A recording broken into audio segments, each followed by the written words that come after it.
və Allahın istədiyini həyata keçirin. Hələ İyyəkə nə'budu və İyyəkə nəstə'in sözünün mənası da budur ki, fikirləşin, görün necə məntiqlə bağlanır. Sənin üçün eləyib, səndən diliyib. Sənin üçün eləyib, səndən, Allah da deyir, mən alış-veriş eləyim. Mənim üçün eləyib, məndən diliyim. Atədə də nə deyir? İyyəkə nə'budu və İyyəkə nəstə'in ihdinə sıratəl müstəqim. Həmin o yola bizi yönət. Kim yaşayırdı o yolu? İbrahim, Peyğəmbər Məhəmməd, Peyğəmbər İsa. Sıratəl-ləzinə ənəmtə əleyhim, qeyril məğzubi əleyhim və ləzə. O kəslər ki, yalancı dindarlardır, azamlardır, o birisilərdir. Onların yoluna yox. Amma bilin, bu yolu gedən yerə də yıxılmalıdır, palçığa da dəyməlidir.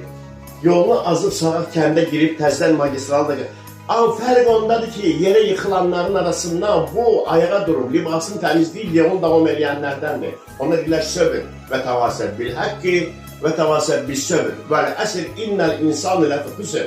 İnsan qüsur içindədir. Kimdən başqa? Palçığa düşəndən sonra durub ayağa, libasını təmizləyib, yeni yolunu gedən.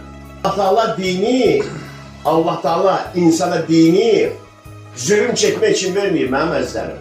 Siz dinə gəlmişsinizsə, zülüm çekmek için gəlməmişsiniz. Xoşbaxt olmaq için gəlmişsiniz.